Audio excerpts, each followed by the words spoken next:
Hi, friends. Welcome to today's podcast. We're looking at episode 129. It's your boy Loon here. And today, as you guys can see in the title of the podcast or YouTube video, we're going to be diving into a specific topic that I'm very passionate about. I've kind of decided that with these solo podcasts, besides talking about just whatever's going on with my life that could be boring, we are going to dive into things that I'm interested in because then I can at least provide some form of value to you guys with these podcasts.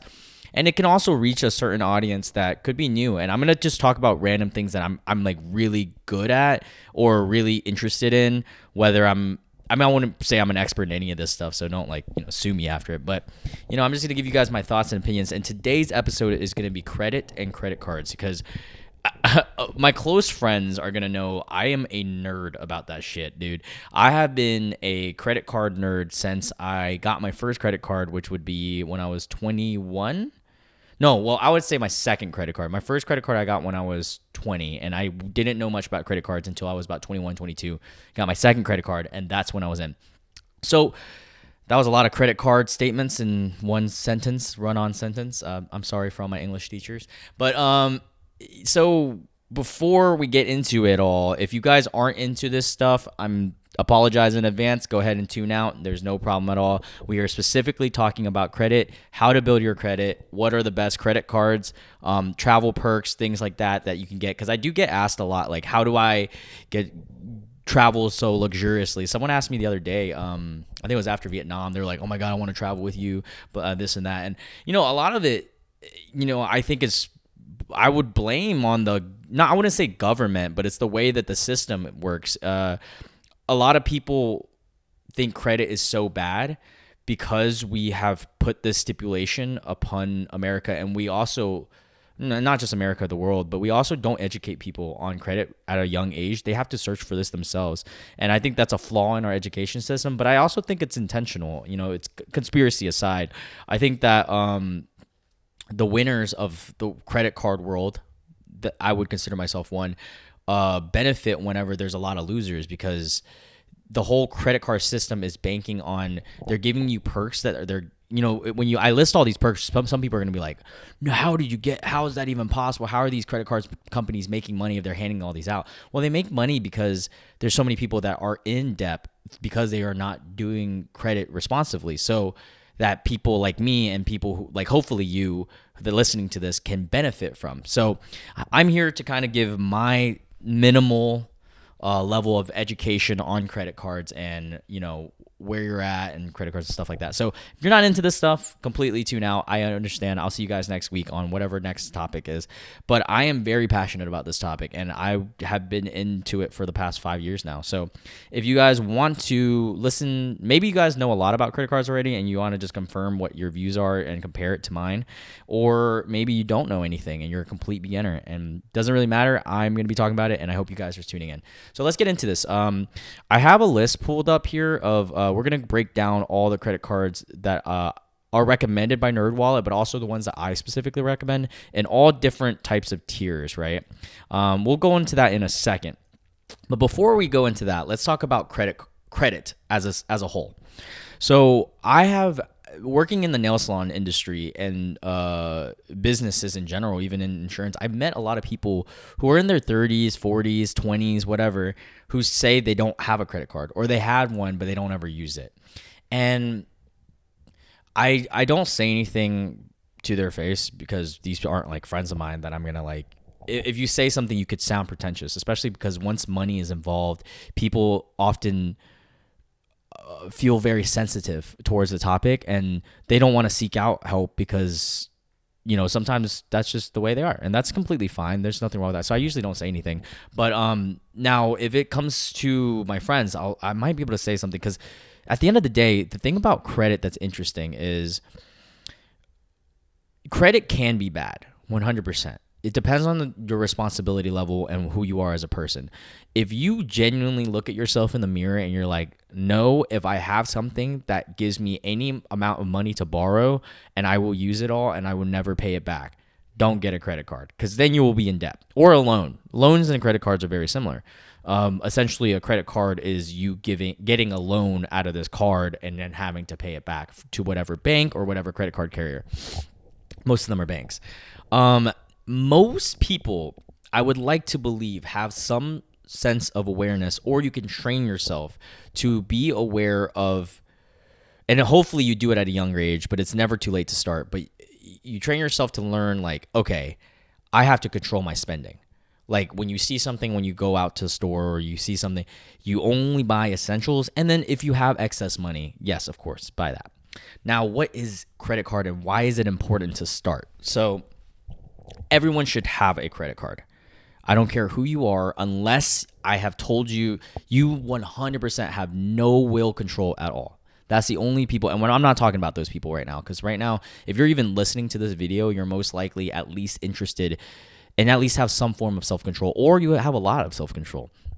I myself don't even have a lot of self-control. I be spending stuff like travel is my fucking weakness, you know? I'm still paying back some travel stuff right now.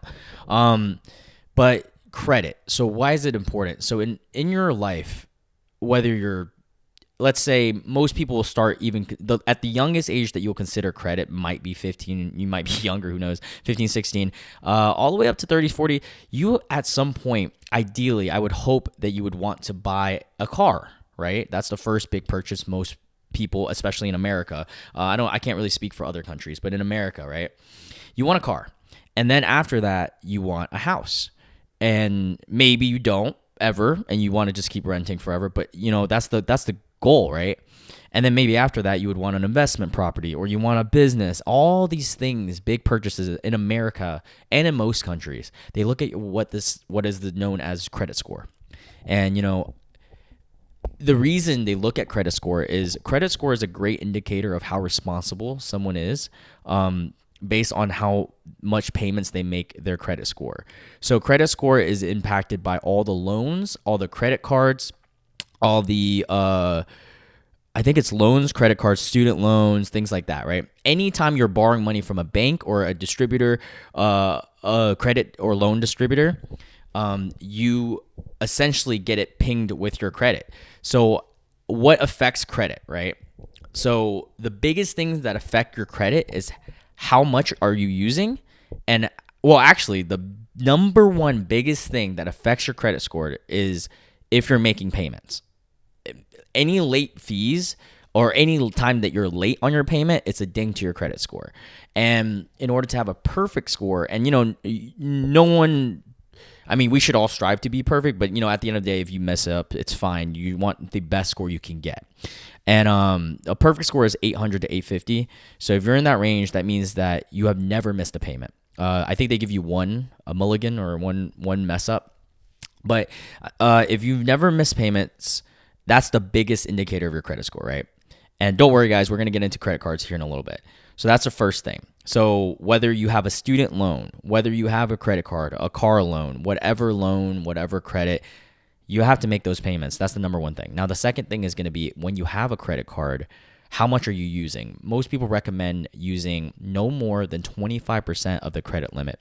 Now you're going to ask yourself, well, what's the point of having a credit limit? Well, the point of having a credit limit is, let's say one credit card lets you have $10,000, right? Or let's do even lower, $1,000 your credit limit. They're saying you can use $1,000. Now they're going to be monitoring how you use that credit card.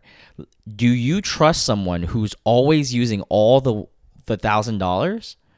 Or do you trust someone that's using 200, paying it off, using 200, paying it off? Now, both people are paying it off. Obviously, if you're both paying it off, that's a great indicator. Now, however, you're going to pick the person with 200 because that's less risk for you. The person who's always constantly buying 1,000, what if they miss an $1,000 payment versus someone who's missing 200? So that's the reason why credit utilization percentage is so important to credit companies. How do I know this? I'm not an expert by any means. I did not study this, but I did not get a degree in this by any means, but I have been studying this for over 5 years through YouTube videos, through NerdWallet, various articles. I'm a very big nerd at this, so take it for what it is. I'm not an financial expert by any means, but I'm just giving you guys my opinions and thoughts.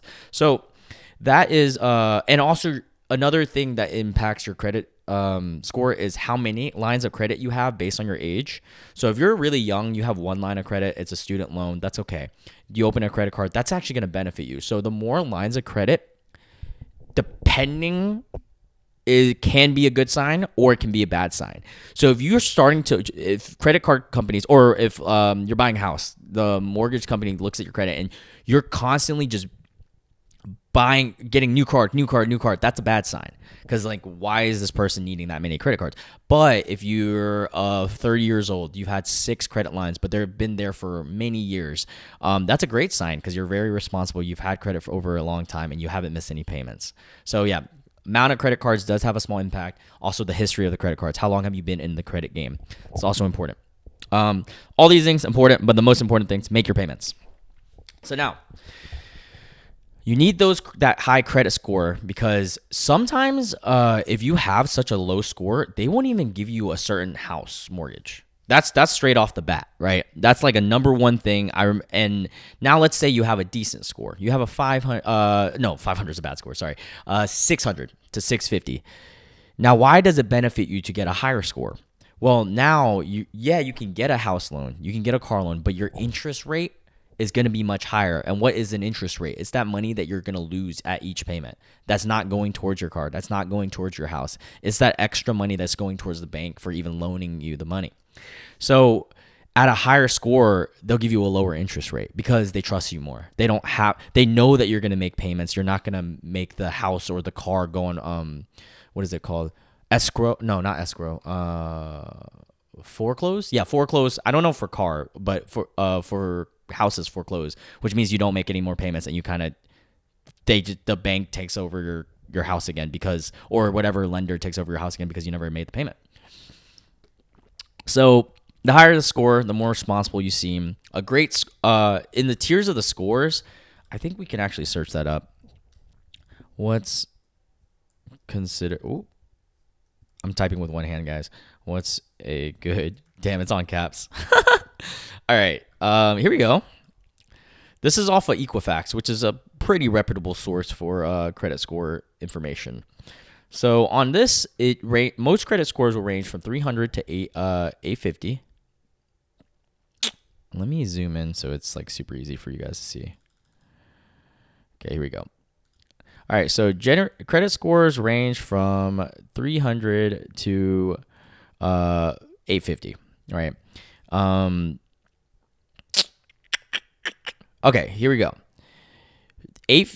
580 to a 669 is considered a fair score. Interesting. 670 to 739 is considered a good score. 740 to 799 is considered a very good score, and 800 and up is considered excellent. And 800 and up is essentially perfect score. You've never missed a payment. You can't reach the 800s without missing a payment, making every payment. I am currently, because I bought this house, I am currently around the 740 range. Before I bought the house, I was at a 760 or 770, but it dings you some whenever you open up a new loan. I've never missed a payment though, yet. Hopefully, knock on wood. But it is something that is hard to keep up with. But the number one thing I recommend is if you're, let's say at the bare minimum, you should set up an auto pay. Unless you're one of those, I'm kind of like this. I do set up an auto pay with my mortgage, but with my credit cards, I individually pay because I'm a fucking dork that wakes up every morning and look at all my credit. But most people aren't like that. So set up an auto pay. At least pay the bare minimums, which is $50, $100, whatever your bare minimums are for whatever amount that you owe. You have to at least make that payment, because then that's going to at least benefit you in a certain way. Now, if you're paying off your credit card to keep it below that 25%, that's ideal, because then you will build credit. So anyways, all right, let's get into credit cards, your age, and what cards you should have and what cards I recommend, blah, blah, blah, and so forth. First off, I want to say anyone who's listening to this that is even benefiting from this, shout out to you guys, but also know that it's not too late to start, and don't rush into this too hard. Make educated decisions on whatever credit card you get. Don't get more than one credit card within a month. Okay, like this is like a prolonged game. It's a long game. You want to get a really good, reliable card, and then slowly build your way up. So, for anyone listening, for the next bit, I'm gonna be talking about essentially the first credit card. So I'm right now, I'm assuming everybody's either got a clean slate or have a decent credit card history or have a decent credit. If you don't, first build that up, because sometimes some of these cards, they won't accept you unless you have a good score, or at least a decent score. So if you don't have a good score at this point, make sure you're making all your payments. Get that utilization down to 25% and under. And then after that, we'll talk. So once you're in like the 580s up range, we'll start talking, or maybe even the 600s really. Okay, here we go. So we're gonna break it down with beginner cards first. A card, and everybody should have at least one beginner card, in my opinion. Everyone, because this is credit cards. Like, this is the card. How do you build your credit? I still have 2 beginner cards, which one my first card I kind of regret. I mean, I don't regret that much, but I kind of regret getting it just because I could have gotten a better card. I just didn't know anything about credit cards yet. But I have 2 beginner cards, and then we're gonna talk. Then after we're done with talking about beginners, for people who actually already are past that point, or if you're at the beginner point but you want to just get ahead in terms of knowledge, we're going to talk about mid-tier cards.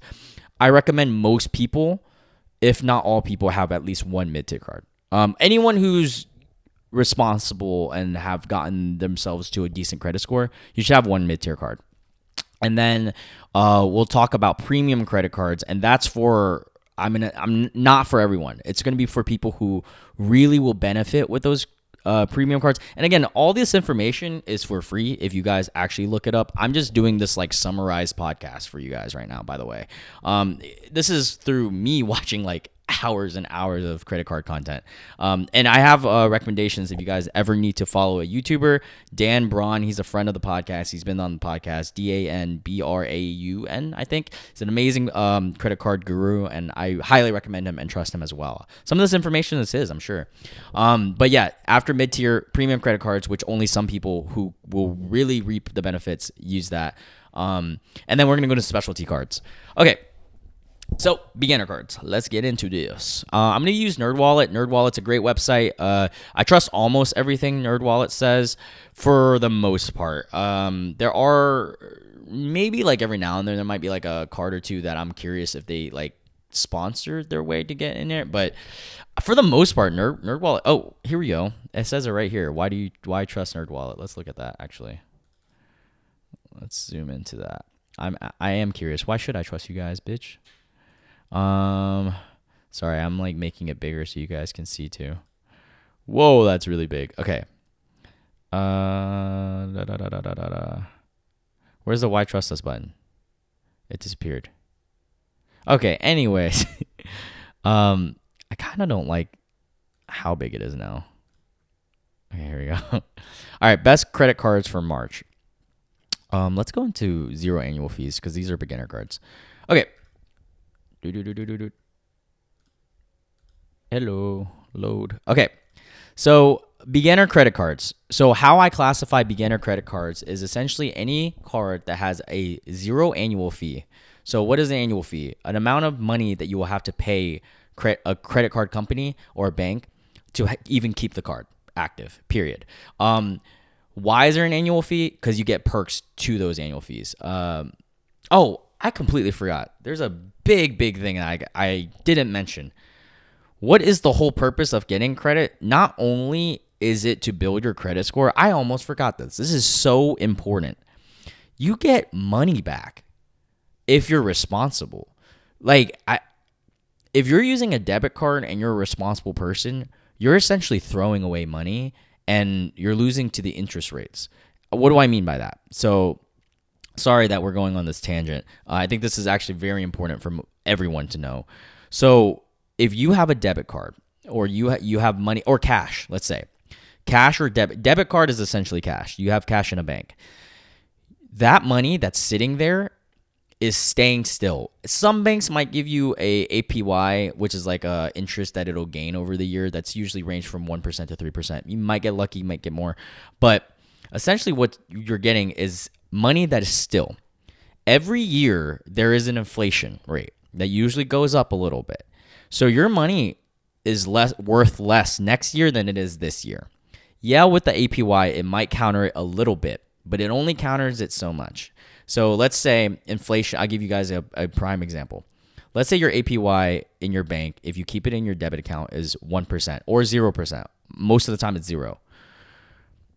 If the inflation rate is 2% next year, you're losing 2% of your money right off the bat because your money is not worth as much, 2% of it. Now, why is credit one of the best things to beat it? Now, there are stocks, there's other things, but credit is one of the best things to beat it because even if you get a 0 annual fee credit card, let's say you buy something that's $10 and then you pay it off right away. I'm talking the next day or as soon as it registers on your credit card account. That is what I recommend. If you're scared about like making these, just pay it off right away. Now that $10, you get 2% back on that $10, or you get 5% back, or you get whatever the credit card company gives you, the points to travel, things like that. So you're paying $10 still versus paying it $10 with debit, except this time you get a reward. Why not reap that? As long as you're making these payments. The thing that people don't understand is oftentimes they use these credit cards and they spend so much on them and they don't pay them back. And then that's when the late fees, the interest rate of the credit cards, that's when they apply. And that's not fun. That's not fun at all. You don't want that to happen because then you're paying a lot. You're paying a lot, buddy. Okay? So, all right, let's dive into this. All right, so some of the best beginner cards. On here, it has this card, the Wells Fargo Active Cash Card. Here's another thing. A lot of credit cards will give you an intro offer. That's very important to look at. It's free money to sign up. Like this one's giving you $200 if you sign up and you use a certain amount in the first. You got to spend $500 in the first 3 months. It's just very easy. You literally pay rent one time. Done. You get $200 free dollars. So that's very important to look at intro offers. A lot of the 0 annual fees are banking on that. Now, it's not just Wells Fargo that's doing this. I think Bank of America is also starting their own 2% back card. And 2% back cards are essentially, you get 2% cash back on any purchase. Like I said, that's a free reward. Great card. Again, I give it a 5 out of 5 too. But I'm also going to put the Bank of America card in this and also Citi's 2% back card. Just out of those, just pick whichever bank you like, and if you're already a Wells Fargo or you're already a Bank of America, go with it. Also look at the intro offers. Which ones gives you the best? Dude, I might apply for that for $200. Shit. Anyways, all right. Capital One Saver One. This is a great credit card. Okay. So what is a Capital One Saver card? This is a great beginner card because, yes, again, it's 0 annual fee. They got a $200 intro offer, and you get 1 to 10% back. So this is how it works. So you get, I just noticed it doesn't show everything. I might have to zoom in a little bit more so you guys can see more. Let me zoom in one more time. Boom, baby. We deep in this bitch. Damn, it's still not enough, huh? If I zoom out, will it be enough? Damn, I'm trying to fit everything in this page without me like getting cut out completely. All right. I think that's good enough. I don't think it's big enough, but I'll read you guys the essentials. So this Capital One Saver One, you're paying $0 a year, and here's the perks you get. You get unlimited 3% cash back on all dining, entertainment, popular streaming service, and grocery stores. Holy shit, this is a great card. Why don't I have this? Wow. Okay, anyways, you also get 1% back on all other purchases, which most cards will have. You'll at least 1%. And you earn 8% back on any Capital One entertainment purchases, meaning, I don't know. Maybe that's like travel. No, that's not travel. What is entertainment? I'll have to look into that. But 8% back's a lot. Then you get 5% back on hotels and rentals booked through Capital One travel. Wow, that is fucking great, actually. That's really good. And then you get 10% back on any Uber or Uber Eats, plus complimentary Uber One membership. What the hell? This is an amazing credit card. I did not know about this card. I am now considering signing up for this card. Wow, that is a fire card. This is the card I started with, and I recommend. I used to think this was the best card because of their bonus, which it still is. But now that I'm looking at this Capital Saver One, that might be the best card. That's an amazing perk. Okay, so as of right now, I recommend you get either the Capital Saver one or this Discovery It. Let's dive into the Discovery It card, and then we'll mention some of the other ones. But these are probably your best bets. I wouldn't even, unless you're a Wells Fargo bank member. I I mean, this card's all right. It's fine. I think this is a solid card, the Wells Fargo Cash or the Bank of America one, the 2% back cards. But these are where you're gonna reap the best rewards. The Saver one and the Discovery It. So I have the Discovery It. It's in my other wallet right now. Discovery It is a cashback card, so you're getting cash. You know, all these are cashback cards so far. It's also zero annual fee. That's why it's a beginner card. Now, the fun part. So breaking it down, you get 1% back on everything, just like most cards. And then you get 5% back every quarter on different categories. So you just got to make sure you activate it in the app. So I think the quarter right now, what's today's quarter? I'm going to search it up right now. But as you can see, it's quarters similar to that of grocery stores, restaurants, gas stations, and more. And it cycles every 3 months, quarterly. Right now, the benefit is, let's see. Oh shit, I didn't even activate it. Drugstores and restaurants. Oh, restaurants a big one. 5% back on restaurants is fucking fire. And then the next quarter, April to June, is going to be gas stations, electrical vehicle charging stations, home improvement stores, and public transit. Pretty cool. But yeah, so it's a very good card because it's zero annual fee and you get 5% back on certain categories. All you have to do is remember every quarter to just go on the app and press activate. You can do 1 quarter in advance too. But this card, the Capital Saver one, I am really looking to this, especially because there's a $200 starting bonus if you spend $500 more. This is a really freaking good card. This might be the best card right now for beginners. Earn 3% back on dining. Wow. I'm looking into that because I wouldn't use it for anything besides, I would use it for streaming services because that's a good perk. And then I use Capital One already. Uber Plus membership. I mean, Uber membership is also clutch as hell too. All right. Anyway, so those are going to be your best beginner cards. They do require, I think it would require a pretty decent credit card score. But most people will start off with a base score that's going to be good enough for one of these cards. If for any reason you can't get the Discovery It or this Capital Saver one, you usually can get any 2% back card or one of these cards, which is like the Freedom Flex, which is almost the exact same thing as the Discovery It. It's a great card. Then you can get like any of like the basic simple, Bank of America travel, any of those. And if you really need to build your credit, these cards will be more willing to accept you, build up your credit, and then get one of these cards. Because again, you're paying $0 for it anyways, and you're getting $200 out of it. Oh, I forgot to mention the reason why I like the Discovery It so much. Oh, I didn't even notice the camera cut out. I'm sorry. All right. So the reason the Discovery It is so fire to me is the cash back. So how cashback match works is in the first year that you get the Discovery It, all the money that you get from cashback, it will be doubled by the end of the year. It's only 1 year. Let's see.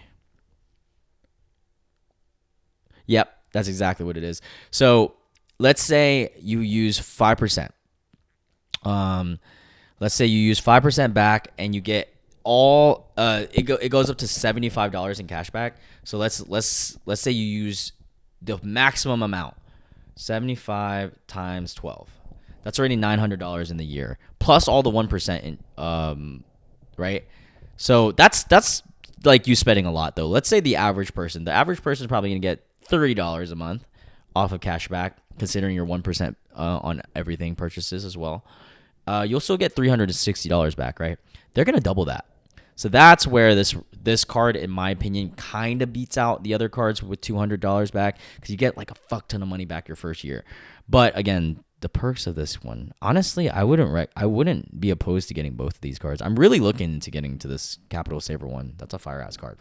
All right, we're gonna take a quick moment break on beginner cards. Now that you guys know that, that's how you start. What age do I recommend you start? You start as soon as you can. However, if you are a teenager, start as soon as you're allowed to. Whether your parents allow you to get on their credit or just get your own credit card, or start at 18 by yourself. Please, please, please be responsible, especially when you first start a credit. It's really good to build habits at a young age. You want to pay everything back as soon as you can. Some people wait to the end of the month. I don't trust myself to, so I just pay everything as soon as I can. All right, now let's get into mid-tier cards. Let's say you are a person that has already got a beginner card. You guys already got a good credit score. I'm going to say a good credit score at being anywhere in the 700s, right? You got a good credit score. You're looking, how can I get more benefits out of these credit cards? You know, maybe the 1% isn't, the 1 to 10% isn't good enough. So you go into what is called mid-tier cards. So mid-tier cards are cards that most people should have in their wallet. There's a small annual fee, but the benefits will be beneficial to almost anyone. Oh, I almost forgot one other beginner card, the built card, and this is a new card. So the built card is for anyone who is renting. So this is a brand new, a relatively new card. It's pretty easy to get in, I think. Let's see. How difficult is it to get in? This is a new card, so it's not.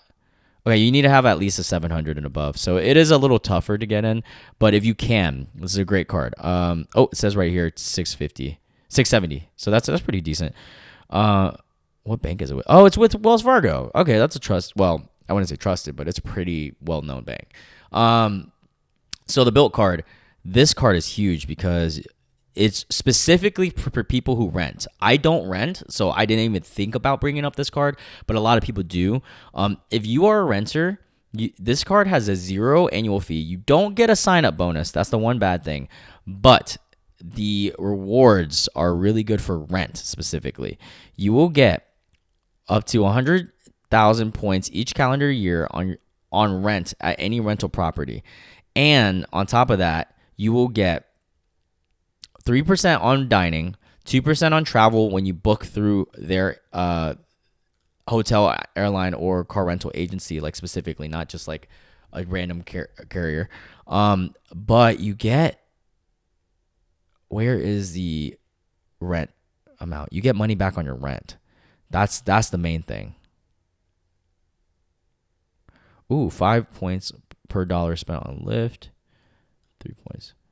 Where's your rent one? I thought you get rent. Oh, and make rent through payment through pay rent and earn rewards. It's often not possible to pay rent directly with a credit card. Many landlords don't accept payment. Blah blah. So a lot of, I didn't even know this. A lot of rental places doesn't accept this, but it will accept this card. Interesting.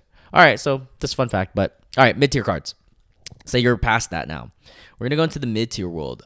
This is where most people, if you're in your early 20s and you get to mid-tier, that's great. I think most people in their mid-20s should have this. If you don't have it by any point, it doesn't mean that it's not too late. Make sure you build up your credit first, though. You want to build up great habits before you enter the mid-tier. So mid-tier cards are cards that you are gonna be. There we go. Okay, here we go. So these are going to be the 3 best mid-tier cards, and I actually do. I already looked through this list. I recommend all 3 of these. It's just based on which one you're either already banking with or which one's benefits kind of highlight to you. And again, banking with them isn't important. I'm a Bank of America guy, but I have a Chase and I have a Capital One credit card, so it doesn't really matter that much. I just download all the apps. All right, so first credit card is the Venture card. It is a $95 annual fee, so all the mid-tier cards are going to be around this range. You're going to pay $95 a year to keep this. However, here's all the perks. This is at one time, you'll get a one-time sign-on bonus of 75,000 miles once you spend $4,000 on purchases within 3 months. 4,000 can be a lot, but let's think about it. Let's say you put some payments on it, or let's say you pay your car or your insurance on your car, right? That's usually $1,000. That might be a couple hundred, 600, 700. You put all your food expenses. That's also a few hundreds in a month. You put every expense on here, but you're paying it right away, so you're not worried about it. If you can hit that 4,000, this is why it's a mid tier. Not all beginners are going to hit 4,000 in 3 months. You get a lot of miles. And how much is these miles worth in travel? Let's see. Capital One.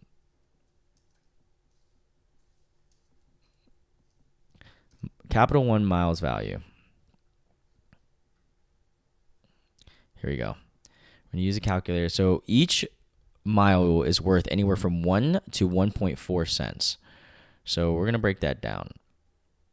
Ba-la-la-la-la. Bitch, there's no calculator on this? Okay, here we go. How much is 75,000 miles? Okay, so it's per cents. So $750. So you get essentially $750 worth of travel if you can hit this opening for free. And then on top of that, here's the other perks you get. And this is where everything fun starts coming in. You get extra stuff. It is a fun card. So first, right off the bat, you get 5x miles or 5%, because if you're breaking it down percent. So 5% back on every dollar. Every hotel and rental car booked through Capital One. 2% on any other purchase. That's better than the 1%, okay? So you're now doubling that 1%.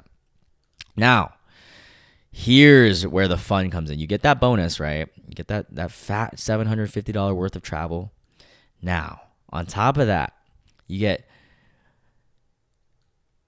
free TSA pre-check or global entry, which is worth $100 every 4 years. That is huge, because if you travel, TSA pre-check or global entry, which I recommend getting global entry because it comes with TSA pre-check, is amazing. Now, another perk, 0 foreign transactions. If you go overseas, you travel anywhere, you get 0 fees for using this card. It is counted as a travel card. All right, so this card's an amazing card. Is it my favorite out of the mid-tier? It's not mine. It's probably my second favorite. My favorite is, and I am biased, so take this with a grain of salt, because I am biased towards Chase, because they have done me right, and it's going to be the Chase Sapphire Preferred card. So the Chase Sapphire Preferred card is similar to that we mentioned earlier. It is also 95% dollar annual fee. You get 60,000 points when you spend $4,000 or more. That's $750 worth of travel. So their points are worth a little bit more but it's, at the end of the day, it's the same benefit. You get $750 travel. So same thing so far. Your earning rates, okay, this is where I think it beats the other card. You get a lot more percentile earnings, okay? You get 5% back on Lyft rides. You get 5% back on travel through Chase, just like the other card. You get 3%, you don't get 5% back on hotels, okay? That is the one difference so far that's pitting against this. But you get 3% back on all dining. So that's a little bit more than the other one. That was only 2% back for the Capital One for everything else. 3% back on eligible streaming services. 3% back on all online grocery store purchases, excluding wholesale and Target, Walmart. Then you get 2% back on travel and 1% back on anything else. So that's where the 1% back and the hotel is where they lose against the other card, but everything else they're winning. So it's pretty equal, actually. Now, let's look at all the bonus perks. So it's pretty equal so far, but you get the $750 once you spend $4,000 on travel. Get all those perks that I just mentioned. Oh, you get a $50 hotel credit every year. So that's already cutting down your annual fee, because you're getting $50 to travel or to book hotel. Then you get 25% off. So your points are worth 1.25, and that's why 60,000 points is worth the same as 750. This is huge, and this is where I think they differentiate themselves. They have trip cancellation, interruption insurance, auto rental collision damage waiver, and lost luggage insurance when you book travel through them. This is huge. So anytime there's a delay or your flight gets canceled, they will compensate you. And they will give you money to eat and to get a hotel and stuff. That's huge, because not a lot of companies do that. And then on top of that, If your luggage gets lost, there's insurance. They'll cover some of it. That's better than if they didn't cover anything, you know? And then you don't have to you don't have to pay for any extra car rental insurance whenever you book a car through them, because they have their own insurance locked with the card. And then you also get a DoorDash complimentary for a year, which is nice, for a minimum of a year when you activate. I don't know what member of FDIC means, but oftentimes the only thing that's bad about this is you don't get the TSA for free. Let's see, what is that? Insurance? I don't know what that means. But yeah, so both of these cards are equal to me. They're both amazing. I'm just a Chase guy, but honestly, if you want to get, dude, TSA pre-check's a pretty good like bonus. You don't get $50 for a hotel, but that's a big bonus. So it just depends on what you want. Okay, now let's see what the third card is. I don't remember. City Premier card. That is a good Premier. Wow, I'm curious.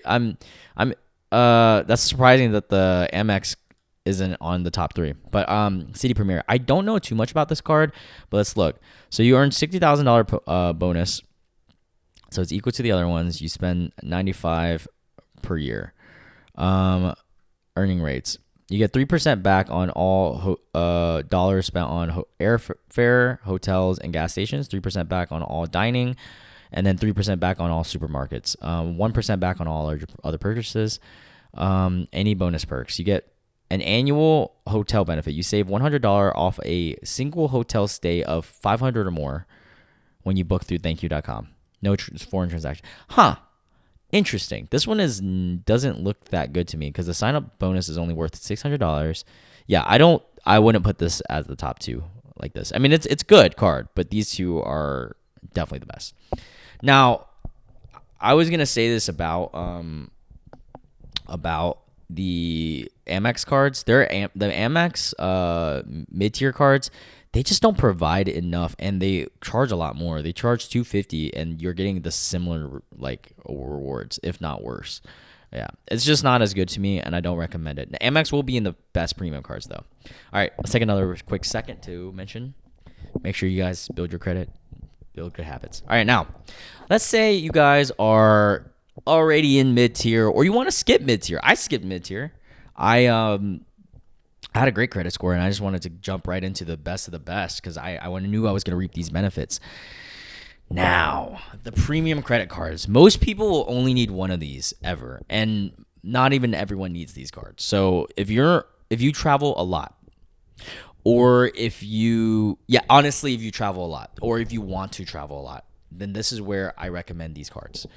They give you insane perks if you travel. If you don't travel, don't sign up for these cards, or if you don't feel like these cards are beneficial to you, okay? Most people only need one. I do have 2. I have the Venture X, and I have the Capital One Sapphire Reserve. I got this one first. If I got the Venture X, I might have never gotten this, but I am actually happy I got both of these, and I'll explain why. And it's mainly because, actually, I'll explain it right now. It's mainly because I can get enough authorized users on it. So, wow. All right, what do they got rate as their best? Ooh, they got a Sapphire as 5 out of 5. Look at that. Hell yeah. Okay. Let's go down here. So they do. Okay, here we go. Their best pick for travel portal benefits. Okay. Anyway, so one of the best cards, Capital One Venture X. I have this as well. It's got one of the lowest annual fees, and you guys will be like, that's low. I didn't even screen share. Okay, so Capital One Venture X, $395 annual fee. You guys are thinking that's low. It is pretty low for a premium card. Again, this is not for everyone. Your rewards rates are going to be 10x or 10% back on any hotel and rental booked through Capital One. That's huge. And then you're going to get 5% back on any flights booked through Capital One Travel. Then you'll get 2% back on any other purchase. Pretty solid card. You need a good credit score for any of these cards, by the way, guys. Intro offer is the same as the other card. It's going to be $750 worth of travel if you spend $4,000. So that doesn't change between the other mid-tier card. Now, this is where things are fun. You will get a $300 credit per year, every year, to book travel through this card. So that's already You're only paying $95 then, essentially. So again, I highly recommend this card if you travel because you're going to use $300 worth of travel. Then on top of that, you get 10,000 bonus miles every year towards travel. Wow. So you're already at $400. You're already benefiting from this card. That's crazy. You get 300 annual credit for bookings and you'll get 10,000 bonus miles. That's already $400. So you're already making over money. This is a no-brainer card, actually. This might be better than Chase Sapphire Reserve. That's crazy. You get 10x on hotels. I already mentioned all that. Oh, here's the fun stuff. You will get Priority Pass and you'll get Capital One lounges, Priority Pass, and partner lounge networks. So you'll get access to a bunch of airport lounges, get 2 people to go in with you as free guests. And these lounges, you get free food, free coffee, and most of the time free alcohol, sometimes a shower. If you guys want to check out what these experiences are like, check out any of my travel videos in Loon Kdo YouTube channel, my main channel, because I usually film my times in these lounges. They're a no-brainer unless you are one of those people who like to pull up to the airport like last minute. I like going early now because I have lounge access. I get to eat for free there. The food's pretty good too, and you get fucked up for free, guys. More than worth it at this point. This card is essentially paying for itself. You get $300 to travel, and you get another $100 to travel every year. Then you get fucking lounge access, which is free foods at airports. Again, if you travel, this is a no-brainer. On top of all that, you'll get it doesn't say it here, but you'll get a bunch of little random perks. Like I think I get Grubhub Plus. Yeah, I got Uber Eats or something like that. Like you get a bunch of like little benefits, and you get $100 for global entry or TSA pre-check. So again, out of this card, even just straight up buying it, if you use the global pre-check, you use the travel, you're already getting $500 worth without spending anything. You're getting $500 for paying for $400. So you're winning right away. And then all the other stuff is just the sugar on top, the icing on top. Now, their best pick for overall, and maybe mine too, because I do like this card a lot, is that Chase Sapphire Reserve. So you get $550 annual fee. It's a little bit higher. It's higher by $55. Now, the rewards rates. You'll get 5% or 5x, which is actually worth more than 5%. How that works is that's actually going to be worth, because all your points are going to be worth 1.5 now. So you're looking at about 7% back if you book flights. And then instead of 10x points, you're looking at about, that's like 15%. Yeah, 1.5, 50%, 15% back when you book hotels or car rental through Chase. And then you get $300 to travel right away every year, kind of like the last card. And then you get 3% back, or no, technically that's 4.5% back on all travel and dining, and then 1.5% back on all other purchases. Intro offers $60,000, which is $900 worth of travel, because all your points with this card is worth 1.5 now. Remember, so the $60,000 is now worth 90,000 points, which is $900. So that's a huge benefit. You do need a really good credit score to get this. And then on top of that, this is where this card I think just wins.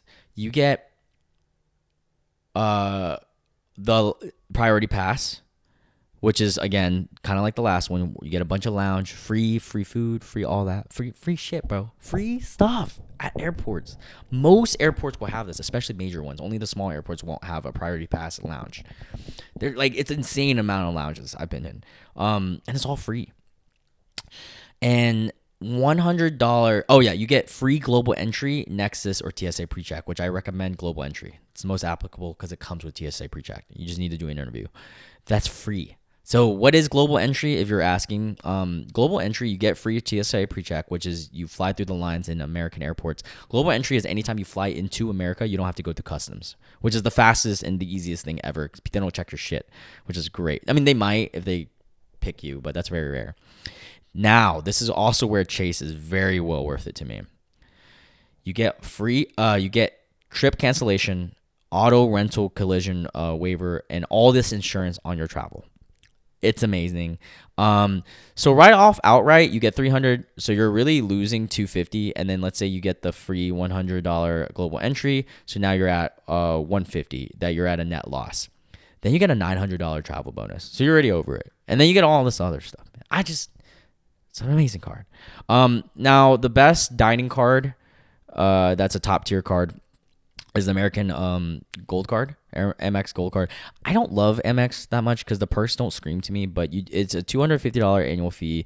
You get 4% back on all supermarket and food purchases, so anything relating food pretty much. And the sign up bonus is good. It's a 60,000 reward points, which is worth I think $600. So it's a solid card. Yeah, it's fine. It's fine if you eat. You do get perks with eating, like you get $120 Uber cash, and then you per year, and then you get, which is, but it's broken down through $10 per month, and then you get same thing for Grubhub, and then you get $100 experience credit with a minimum 2-night stay when you book through the hotel collection, which is expensive hotels, but it's an okay card. I just highly, highly, highly recommend the Chase Sapphire or the Venture X Capital One. Both of these are no-brainers. If you don't feel like, if you want to just win right outright, I would say the Capital One. If you travel a lot, go Chase. I have both. Yeah, there's a specialty card out there, and I'll talk that briefly. It's the Amazon, like any like specific cards to airlines. If you travel specifically with a specific airline and you want to get their card, that's fine. Also, another specialty card is the Amazon Business Card or the Amazon. I forgot the other one, but it's you pay an annual fee, but you get 5% back on Amazon purchases. That's great if you use Amazon a lot. That's all my recommendations for credit cards in terms of specific ones. At the end of the day, make educated decisions based on what you guys learned. Don't just use my opinion. Don't just use my videos. Sorry this video is so long. I'm very passionate, as you guys can see. I talked about this for 51 minutes, bro. That's insane. I hope you guys retained some information from this. If I could break it down into anything super simple, I would say, 1, start building good credit habits and paying off your cards as soon as you can. I don't care what age you are, as long as you're 18 or of age to buy a credit card. Or to get a sign up for a credit card. Always get a decent beginner card and do as much research as you can on what is best for you. I've done most of the research for you, though. If you get to the point where you want to reap benefits, most people get a mid-tier. If you really travel, get a premium. You can skip the mid-tier. But yeah, that's what I got to say. I hope everyone makes responsible financial decisions in their life, and I hope everyone benefits together, because at the end of the day, I don't view it as like, oh, I'm getting these benefits, so I need people to fail. I want everyone to know about these benefits that is willing to know. Because at the end of the day, I'm sharing this information, but not everyone's going to listen to this, because some people are just going to be in their own world. They don't want to learn this information. That's fine. It's not for everyone. But if you want to succeed in life, there's certain things that can benefit you, and I think credit cards is one of them. Actually, I know credit cards is one of them because it's important to buy things in America. So that is the end of my credit card discussions. I hope you guys learned something. I don't know what I'm going to get into next week. If you guys want to give me some ideas, I'm really into like Greek mythology. Maybe I'll get into that. Aliens. Who the fuck knows, bro? But I hope you guys learned something. And yeah, that's pretty much it. I'm going to go work out and eat. All right. Bye. Love you guys. Have a great week.